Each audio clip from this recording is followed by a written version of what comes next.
So hello guys, welcome to my blog. Radhe Radhe. कैसे हो आप सब? आई होप आप सब लोग अच्छे ही होंगे। तो गाइस, आज हम जा रहे हैं मेरी बुआ सास के घर, जो कि रहती है दिल्ली में। ऐसे बुला दो, काफी दिनों से रही थी। इवन हम ट्राई भी बहुत दिनों से कर रहे थे जाने का, लेकिन छुट्टी नहीं मिल पाती थी। और आज भी बहुत कोशिश करने के बाद छुट्टी मिली है। बहुत बार रिक्वेस्ट करी है हम, तैयारी करने की वजह से फिर काफी लेट हो गया है। भैया का भी बार बार फोन आ रहा था कि आप लोग निकले या नहीं निकले, लेकिन क्या ही करें, फिर बच्चे के साथ सारा तैयारियां करनी पड़ती है ना, तो इसीलिए थोड़ा सा टाइम लग गया।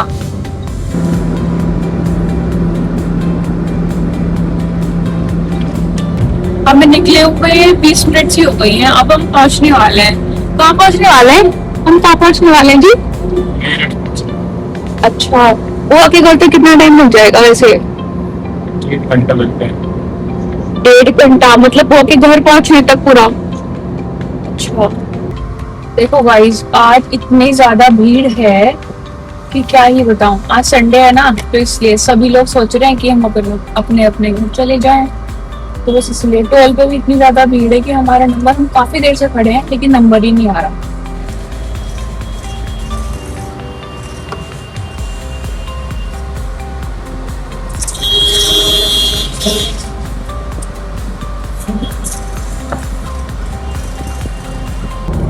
गाइस, आपने एक चीज नोटिस की?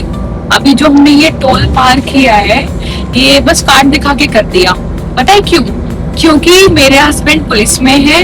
बस हमने कार्ड दिखाया और उन्होंने देखने के साथ साथ ही हमें निकाल दिया। इवन चेक भी नहीं कर। वैसे ऐसा क्यों होता है? ऐसे किया मतलब कैसे निकाल दिया उसने हमें? पुलिस को ना 24 घंटे ड्यूटी पे माना जाता है। तो अच्छा। पुलिस के लिए सारे टोल फ्री होते हैं, क्योंकि पुलिस कहीं भी जाना आना पड़ सकता है। पुलिस की नौकरी में कभी भी कोई पुलिस वाला कहीं भी जा आ सकता है, तो इसलिए पुलिस के लिए फ्री होता है। पुलिस का आइडेंटिटी कार्ड दिखाओ और टोल से निकल जाओ। अच्छा, एक और चीज, फिर ये मतलब यूपी में अलाउड होता है या फिर हम ऑल इंडिया कहीं पे भी? चाहे हम यूपी पुलिस में हैं तो यूपी के लिए अलाउड है। अच्छा अच्छा। जो दिल्ली पुलिस वाले हैं उनके लिए शायद सब जगह अलाउड है, क्योंकि दिल्ली पुलिस सेंट्रल पुलिस आती है ना, उनके लिए शायद सब जगह अलाउड है। अच्छा। लेकिन ये हमारा यूपी में अलाउड है। यूपी में कहीं भी जा सकते कहीं भी जा सकते हैं बिना टोल दिए। तो हम पहुंच चुके हैं मेरठ। मेरठ में मेट्रो लाइन के पास चल रहे हैं। और देखो, ये है एक मेरा ड्रीम जो अभी तक पूरा नहीं हुआ है। अब ये ड्रीम ऐसा है कि मैं बहुत बार बोलती हूँ इनसे कि मुझे मेट्रो में बैठना है, मुझे बिठा दो, लेकिन कभी कभी ऐसा होता है कि टाइम नहीं लगता, कभी दूसरी कंडीशन हो जाती है, तो फिर इस वजह से हम बैठ ही नहीं पाते। लेकिन इस बार हम दिल्ली जा रहे हैं तो मैं ट्राई करूंगी कि मैं मेट्रो में बैठ पाऊँ। इसके बाद हम पहुंचे मेरठ में सीएनजी फिल कराने के लिए। गाइस, बहुत ज़्यादा भीड़ लग रही थी यहाँ पे, और उसके साथ साथ गर्मी तो इतनी ज़्यादा हो रही थी कि हम लोगों की हालत ही खराब थी। तो गाइस, ये है वो पॉइंट जहाँ आकर मेरे हस्बैंड को हमेशा कंफ्यूजन होती है कि हमें किधर साइड जाना। तो हेलो गाइस, अब ये सो चुका है बहुत देर मस्ती करने के बाद। पता है क्यों? क्योंकि ये ना सुबह से सोया नहीं था। सुबह से सोया भी था तो 20 मिनट के लिए सोया था, 10 बजे करीब ही उठा था। उसके बाद खेलता रहा। फिर मैं बिजी हो गई थी थोड़ा पैकिंग वगैरह करने में, तो इसको सुला नहीं पाई। तो ये आज जब हम बस निकलने वाले थे, ये तब सोया था, वो भी 20 मिनट के लिए। फिर हम बस इसको लेके निकलने लगे तो ये उसकी वजह से जग गया। फिर अब ये बार बार चीजों को देख रहा था। पता नहीं क्या हो गया है इसको, आजकल चीजों को बहुत ज्यादा ध्यान से देखने लगा है। पता नहीं, जैसे इसको समझ में आती है सारी चीजें। तो अब ये सो गया है, देखते हैं कितनी देर तक सोता है। बस कुछ ही देर में हम लोग पहुंचने वाले हैं गाजियाबाद। बहुत ज्यादा ट्रैफिक है आज, संडे की वजह से बहुत ज्यादा ट्रैफिक है। बार बार हर जगह हमें वेट करना पड़ रहा है, हर टोल पे वेट करना पड़ रहा है। बार बार बहुत ज्यादा दिक्कत हो रही है। गर्मी तो इतनी ज्यादा हो रही है ना कि बहुत ज्यादा हो रही है गर्मी। अब सीएनजी फिल कराने के लिए हम लोग उतरे थे, तो ये देर को इतनी ज्यादा पसीने आ गई थी बहुत ज्यादा, और ये भी बहुत ज्यादा परेशान हो गया था, बहुत ज्यादा गर्मी हो। तो ये हम गाजियाबाद की तरफ टर्न ले चुके हैं। Now we are in Ghaziabad, लेकिन पूरा पॉल्यूशन से भरा पड़ा है। आपको दिख भी रहा होगा कि कितना ऐसे धुआं सा फील हो रहा है। जैसे जैसे आगे जाते जा रहे हैं ना, वैसे ही लग रहा है जैसे धुंध छाई हुई है, जबकि ये बिल्कुल दोपहर का टाइम है।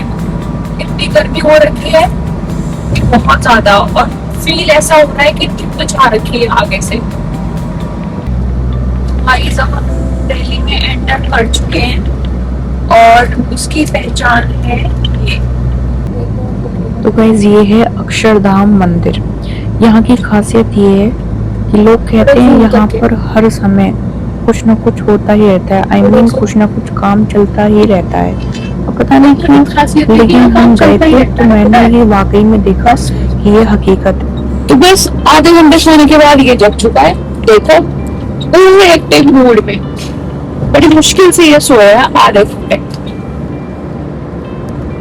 तो आधे घंटे सो के पूरी बैटरी चार्ज हो चुकी है इसकी। अब देखो कैसे कांटा मचाता है ये पूरे। सो गाइज ये है अंडरपास टनल। यहीं से होकर हम जाते हैं बुआ के घर पे। तो गाइस अब हम बस पहुंचने वाले हैं। समथिंग 3 किलोमीटर सा बचा है और ये लड़का मुझे इतना परेशान कर रहा है। देखो इसकी शैतानियां। अब ये कुछ करता है। अरे भाई लड़के है ना, हाथ नहीं देते मुंह में बेटा, बैड है। सो गाइस अब हम फाइनली बुआ के घर के पास पहुंच चुके हैं। ये है रंगपुरी। रंगपुरी में रहती है बुआ। ये देखो गाइस दिल्ली की गलियां, पूरी किच पिच भरी गई गलियां। निकलने के लिए जवानी बची हुई। पूरा किच पिच हो रखा है सारी में। गाइस फाइनली हम पहुंच चुके हैं बुआ के घर पे। चलते हैं ऊपर। हेलो गाइस, तो हम आ चुके हैं बुआ के घर पे और देखो ये कैसे कितना एंजॉय कर रहा है बुआ के साथ। पूरा मस्ती में चूर रही है। इतनी देर से खेला जा रहा है, मेरे पास आया भी नहीं एक बार भी। ओके गाइज, मिलते हैं नेक्स्ट व्लॉग में। Radhe Radhe, good night, thanks for watching.